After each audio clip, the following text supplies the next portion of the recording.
your dreams alive. May not know her. She is the biggest wellness influencer in South Africa. She's a digital entrepreneur, a speaker, and an award-winning podcaster. Her company, Wisdom and Wellness, was created to inspire, equip, and encourage people to live purposeful, prosperous, and holistic lives. Over the years, she has built an incredible community of young people and old who are not ashamed to live out their values and make an impact in the world. We are here. Someone must I can put it on my TV. How are you, my darling? Well, first of all, welcome everybody. Thank you for being here. And my book want to go for a walk through them. So every time that happens, just wait for me. Well, I am sitting here with a best-selling author.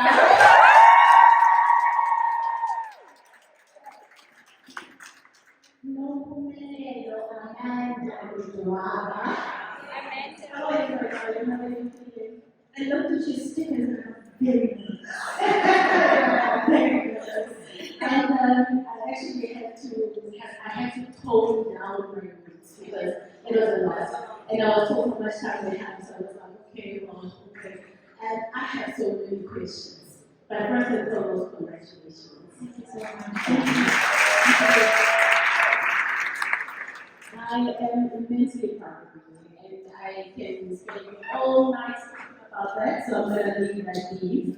When I was reading your book, first of all, I was the first one to get the copy. Five states of healing. And so the best way I could speak about healing was showing my own process, sharing my own story, and I think the whole idea was giving the permission to heal. A lot of you said, I'm late, and I was so nervous writing all those things. I'm like, geez, this is TMI. But when I saw so many different Me Too, I knew exactly that, it's relatable. It's not necessarily a memoir, but I think it's literally how did I get here? How did I become this person? Considering what on social media, all I show is my highlights. And people would think that life is just perfect, be an influencer, and that's the way to go. And I felt a responsibility to say, hey, there's actually a lot of stuff that is relatable that's going on. And I can imagine that you also had to go to a very deep place because the more you write, the more things come and the more your memory comes. How did you feel just before that decision? Sure, before I was in a contract, so I didn't really. So either way, the book was coming out. But I went, and I think I shared this with you, I went through a stage where I took 2 chapters out of the book, where those are the spaces in my life I'm just not ready to be vulnerable about. Maybe someday I will share those parts, but at that moment it felt like I would over-explain myself, or that perfectionism thing kicked in, like I had to make it pretty. So every time I felt like I need to dress up a chapter, I need to add more character to it, I just knew that, okay, there's still something going on here, you're not ready. And everything else I wrote as is. I didn't have to dress it up, I didn't have to reduce it. And Mpoomy said to me, these people that you speak about, some of them the villains in the story, have you spoken to them? Are you okay? And I said, for the most part, the people I've reconciled with or I have respect for, yes, I have. But the ones who played their part, knowingly, hurtingly, they decided which chapter they write in my book, and I just have to tell my story. So no, I didn't feel or anything about it. I was like, I'm proud of what I put out. It is my truth. And I started with saying, as Black women, we constantly have to apologize for our pain. And I think you, in corporate you call the double-breasted wooden mother with a wooden breast, meaning you're not tender, you're not loving, you're not compassionate. And those are the tags we get. I'm a mean girl because I've got boundaries. I'm a mean girl because go after my dreams. It's like, how dare you decide to own your power? And so I just decided, well, this is my story. Somebody else needs to hear it. I'm proud of it. And that full circle moment when I woke up at the age of 13, I said, I like myself. Then I was able to just own it. Like there's nothing you can tell me about my story because I told it first. Yeah, act of honoring your dreams to drop out of university. Yeah. Yes, against disappointing your parents and expectations of a bright girl who should have been an accountant, but you are not a university dropout. And I want to talk about personalizing failure, because this is something that we do a lot. We personalize failure. I am the thing that didn't work out. But the two are not. I started businesses that didn't work out. I started a lot of them. I was not a failure, it's a business failure. And I was going to start again and do it again. And take the lessons. Why do you think, you've already shared around perfectionism and humility. Why do you think your relationship with failure is so deeply entrenched in, or has been, because I don't want to say is, because that's a definitive thing. It's something we're working on. I personally think it's getting better at it. But Forbes, as you mentioned, was a big deal. And why do you feel the need to achieve that, to achieve so many things? So, like there's desire and grit, and then there's your determination. And one of those determination points that I picked up in the book was becoming Mrs. Ledwaba. Yeah. I'm like, why was it so important for you to be Mrs. Ledwaba? I think you said it maybe 10 times in literally 2 paragraphs. That what mattered is I was Mrs. Ledwaba. I wanted to be Mrs. Ledwaba. So what is it about your competitiveness against self that makes you so intimate with failure? Okay. Are we ready? Yes. When I was 14, and I'm sure you've read, if you haven't, I, like a normal girl, had a crush on a boy in the school, and he was older than me. But it was a normal crush. I mean, my friends know, we all thought he was cute, right? But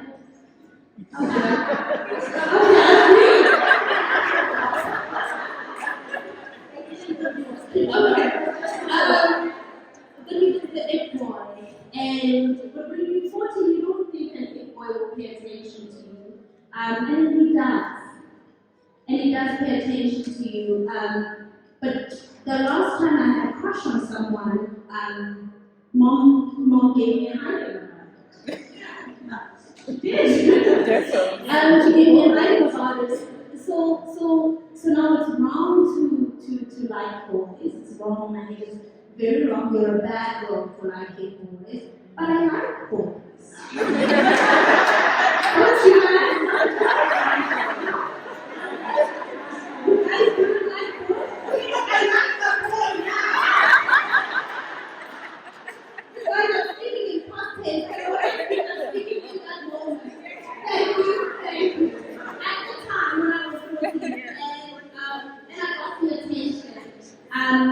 Unfortunately, it wasn't the right attention, and he took my virginity away without my permission. But because there was no kicking and there was no screaming, there was simply a no. For me, it didn't connect that this person has violated me. My mom finds out a few days later because my sister tells on me, not Nompumelelo. My older sister tells on me. I don't know if she tells on me because I think she told me out of concern. Which I think if she didn't, I'd probably have like an 18-year-old baby now. Or sick or whatever. And she tells on me, and after being raped, I got a hiding. But mom didn't know that's what happened. And I didn't know that's what happened. And so from that moment, moment, I had to correct what I had done and show that I'm not a bad girl.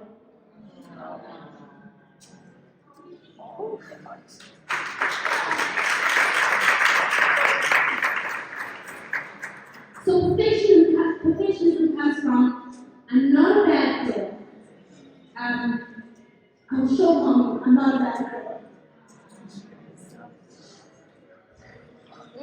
I'm supposed to try this picture.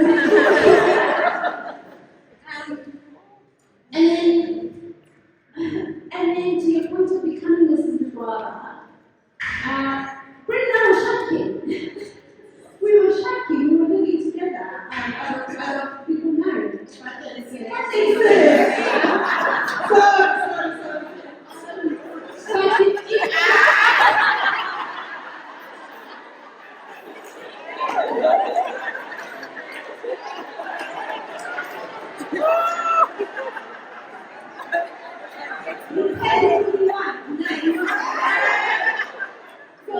not officially, because he didn't pack his bags, but how that happened was, he was in Joburg, he had a car that worked. My car wasn't working and my dad couldn't fix it. Because I had dropped out of school. And rightfully so. So my car wasn't working, my car kept getting stuck. Brendan couldn't afford to get a place, and so we wanted to be together. And so, and Costco was 4 hours away, guys. And keep in mind, he just comes from a show where he felt like he failed. So it's these two people where he just got the biggest humiliation of his life in front of millions of people, and I just humiliated my family and coming together, right? And we meet each other. I need his car, he needs my place to stay. And we just meet each other emotionally. But then we were having sex before marriage, and then they think, I'm not supposed to do that. And every time we would repeat, like we would repeat,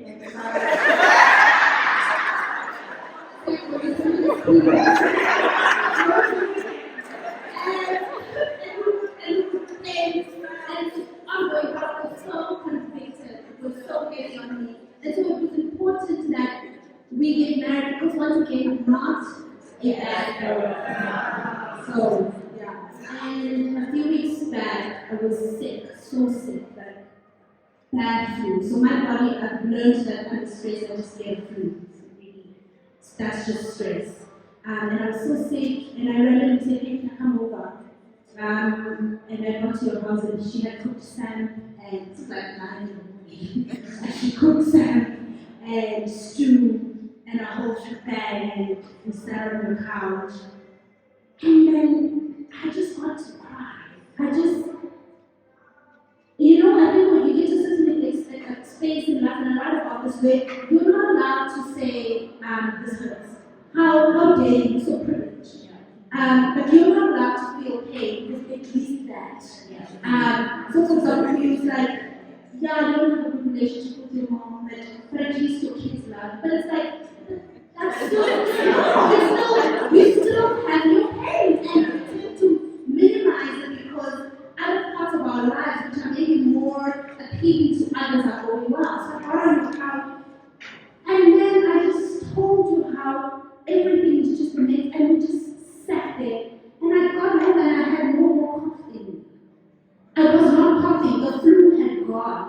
And I'm telling you this because we sit with lifestyle diseases, we sit with all sorts of things, not because of what, but because we just harboring stuff that you just need to talk about. And after I talk about it, and things are embarrassing, I tell you such embarrassing things that no one should know, and you never judge me about it. And then I'm fine with you, don't mind type, and I ask me to say, and I think we just, it's time wrapping up, that I just hope we all have a space we can do that. In fact, it's World Mental Health Day today, and I became a problem, and I think my family will attest this. I became a problem the day I lost my cousin, my sister, because so much stuff was buried in her, and I decided, well, if someone is going to say something in the family, it's going to be me. If you're going to treat me badly, everybody's going to know about it. If I do something wrong, everybody's going to know about it. And when we make up, everybody's going to know about it, and nothing will change. And that is liberating. What I'm not going to do is protect anyone anymore, because that's what my cousin did, and it landed very good. So what we're not doing anymore is protecting people. If people misbehave, we speak about it, we solve it, or I don't know. But what we are going to do is yeah. I love how the most judgmental people are the ones who are always at the forefront and say what others are doing. The same ones they judge. And how did they know it was nothing special over there? I just want to express, and it's only the people that the ones who criticize the most are the ones sitting on their couch with a roasted one day.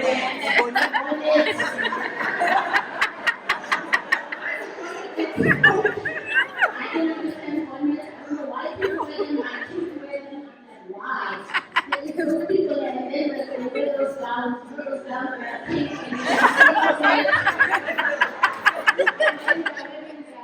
what are those slippers, man? That now look the other way instead of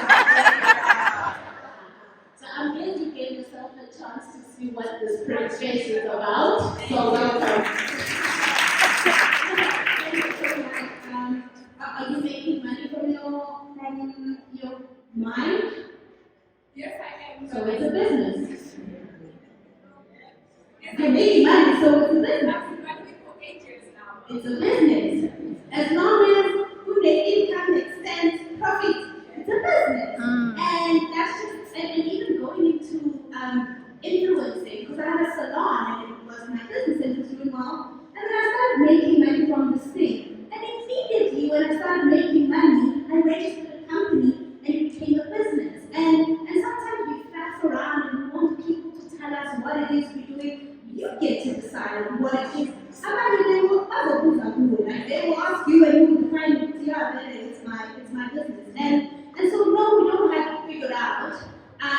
But what we're gonna do, because we're trying to make money, we're growing something, we see the vision, is the way that we show up. We show up in a way that we believe in what we're doing. Because how can you sell something that you don't believe in? If you're calling it I'm a Cosmiana, that's how everyone's gonna do it, no one's gonna pay for it. But it's my course, it's my IP, it's my knowledge, it's my time. I charge for my time. I don't charge for necessarily what I've written there. If you want to quantify my work by the pages